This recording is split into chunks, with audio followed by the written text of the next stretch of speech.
ఈ ఆయన నియమం ప్రకారం చేసేవాడు. ఆ నియమాన్ని దాటి వెళ్ళేవాడు కాదు ఆయన. నియమం ప్రకారం ఆయన తన పని చేస్తాడు. కాబట్టి ఆయన మరియ గర్భంలో జన్మించవలసి వచ్చింది. అలాగే యేసుక్రీస్తు వారు ఈ భూమి మీద 3 సార్లు జన్మించారు. నీటి మూలంగా యేసుక్రీస్తు వారు కూడా బాప్తిసం తీసుకున్నారు. దాన్ని కూడా మనం ఏమనాలి? ఆయన మరలా ఇంకోసారి జన్మించారని. అలాగే ఆత్మ మూలంగా ఆత్మ మూలంగా మరలా ఆయన జన్మించారు. అదెలాగా? ఆయన ఆహ్, శరీరాన్ని సిలువకి అప్పగించుట చేత. అంటే ఆది అయిన వాడు ఆధారభూతుడు అవ్వాల్సొచ్చింది. కొలసీలు రాసిన పత్రిక 1 అధ్యాయము 15వ వచనం. ఆయన అదృశ్య దేవుని స్వరూపి అయి సర్వ సృష్టికి ఆది సంభూతుడై ఉన్నాడు.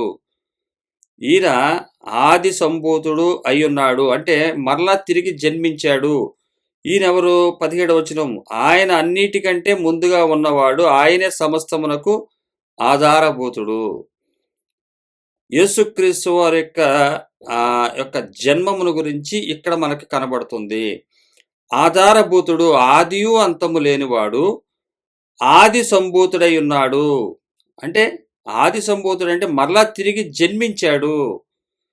ఈ జన్మను గురించి ఎరిగినవాడు క్రిస్మస్ చేయడు.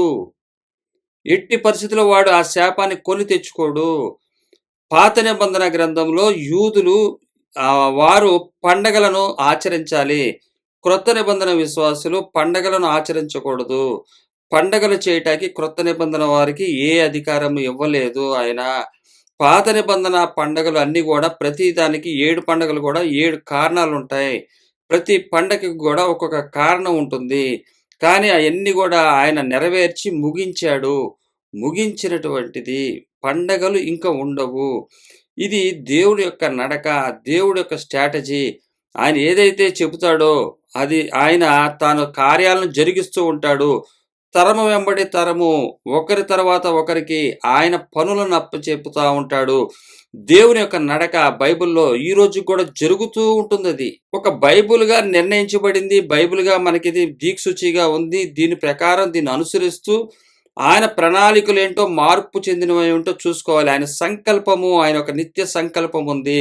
ఆ సంకల్పానికి తగిన విధంగా యుద్ధ సన్నద్ధులై మనందరినీ కూడా ఆయన చేతులతో మనలను నడిపిస్తూ ఉంటాడు.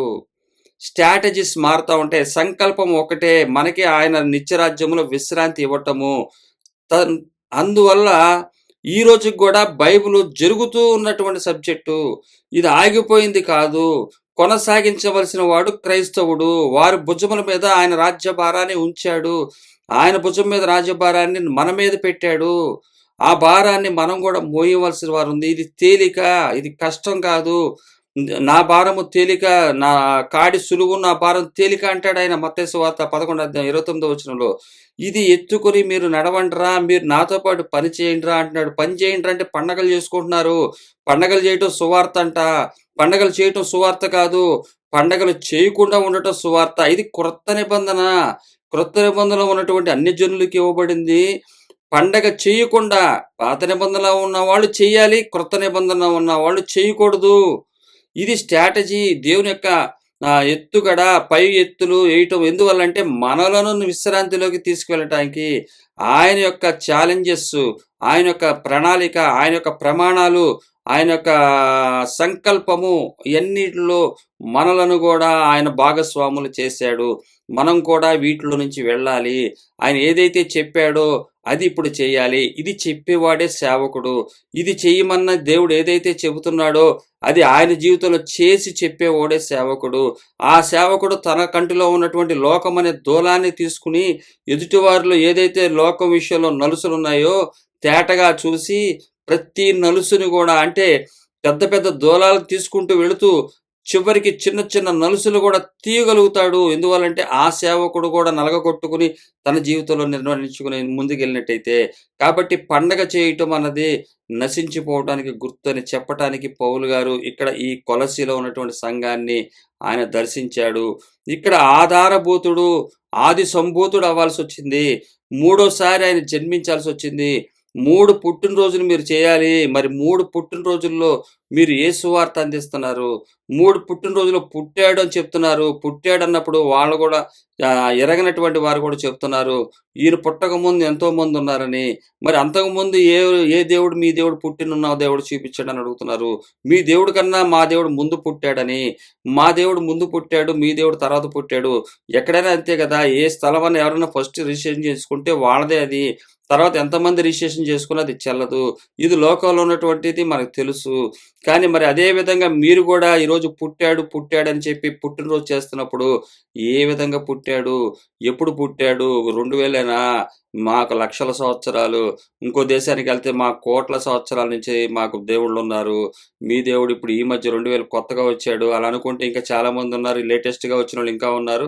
ఇంకా ఈ 100 ఏళ్ల క్రితం పుట్టినోళ్ళున్నారు. 70 ఏళ్ల క్రితం పుట్టినోళ్ళున్నారు. 1500 సంవత్సరాల కింద 2000 అంటే ఇంకా ఇలా చిన్న చిన్న 400 సంవత్సరాల కింద పుట్టినోళ్ళున్నారు. చాలామంది మనకు తెలుసు. మీకు అందరికీ అవగాహన వస్తది. వీళ్ళందరూ కూడా పుట్టారు. ఈ మధ్య కాలంలో ఒక్కొక్కళ్ళు పుడుతున్నారు. ఇంకా పుడతానే ఉన్నారు. పుడతానే ఉన్నారు. యేసుక్రీస్తు వారి తర్వాత 600 సంవత్సరాలు కూడా పుట్టినోళ్ళున్నారు. వాళ్ళని ఆరాధించేవాళ్ళున్నారు. కాబట్టి మీరు పుట్టినోళ్ళు అని చెప్పి సువార్త చెప్తున్నాం అనుకుంటున్నారు. పుట్టినోడికి సువార్త చెప్పట్లేదు మీరు. పుట్టిన ఆయన్ని చూపిచ్చి మీరేం చేస్తున్నారంటే పండగలు చేసుకొని, పుట్టిన ఆయన్ని చూసి ఆ పుట్టినటువంటి యేసుక్రీస్తు వారిని, పెరిగిన యేసుక్రీస్తు వారు చేసిన క్రియలు చేయకుండా, ఎదుటి వారిని గూడా మీరేం చేస్తున్నారంటే, దేవుని యొక్క విశ్వాసాలను రానీయకుండా చేస్తున్నారు.